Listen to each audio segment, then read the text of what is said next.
প্রিয় দর্শকবৃন্দ, আসসালামু আলাইকুম রহমতুল্লাহি ওয়া বারাকাতুহু। প্রায় এক যুগ পর বাংলাদেশ জাতীয়তাবাদী দল বিএনপির ভারপ্রাপ্ত চেয়ারম্যান জনাব তারেক রহমানের স্ত্রী জুবাইদা রহমান তার শাশুড়ি বাংলাদেশের সাবেক প্রধানমন্ত্রী বেগম খালেদা জিয়ার সাথে বাংলাদেশে ফিরছেন। তো তার নিরাপত্তা চেয়ে আগেই সরকারের কাছে বিএনপির পক্ষ থেকে ব্যবস্থা নেওয়ার অনুরোধ জানানো হয়েছে। এই বিষয়টিকে কেন্দ্র করে জনাব তারেক রহমান তার স্ত্রীর নিরাপত্তা দেখতে গিয়ে যাতে প্রতিবেশীদের কোনো অসুবিধা না হয় এবং তারা যাতে কোনো ডিস্টার্ব ফিল না করে, এই বিষয়টি নির্দেশ দিয়েছেন। তো তিনি কী বলেছেন সেটি নিয়ে একটি খবর প্রকাশিত হয়েছে দৈনিক আজকের পত্রিকায়। চলুন দেখি আমরা খবরটির বিস্তারিত কী লিখেছে। দুঃখিত। জুবাইদার নিরাপত্তার নামে প্রতিবেশীদের বিরক্ত না করার নির্দেশ তারেক রহমানের।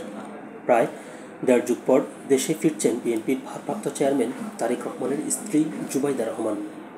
সব ঠিক থাকলে আগামী মঙ্গলবার সকালে শাশুড়ি বিএনপির চেয়ারপারসন খালেদা জিয়ার সঙ্গে দেশে ফিরবেন তিনি।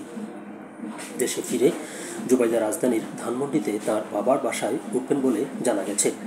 বিএনপির মিডিয়া সেলের সদস্য আতিকুর রহমান রুমন গণমাধ্যমকে জানান, জুবাইদা রহমান ধানমন্ডিতে তাঁর বাবার বাসা মাহবুব ভবনে উঠবেন।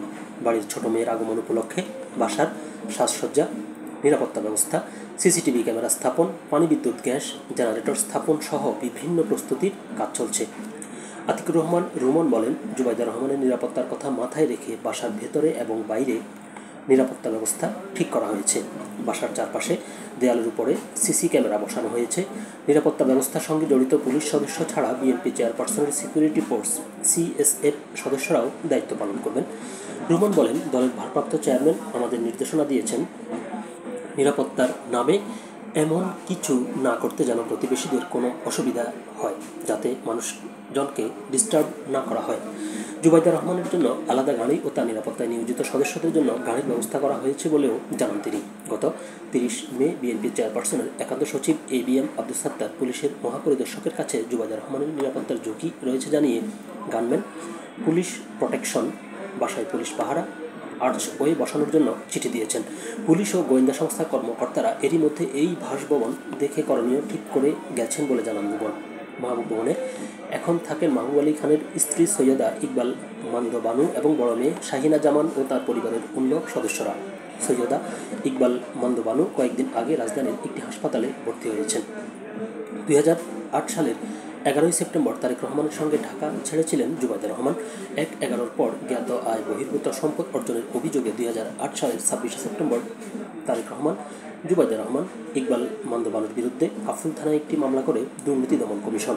ওই মামলায় জুবাইদা রহমানকে 3 বছরের কারাদণ্ড ও 35 লাখ টাকা অর্থদণ্ড দেয় ঢাকার একটি আদালত। গত বছর ছাত্র জনতার অভ্যুত্থানে শেখ হাসিনা সরকারের পতনের পর জুবাইদা রহমানের ওই সাজা স্থগিত করা হয়। এই ছিল খবরটি। সকলে ভালো থাকবেন, সুস্থ থাকবেন। আল্লাহ হাফেজ।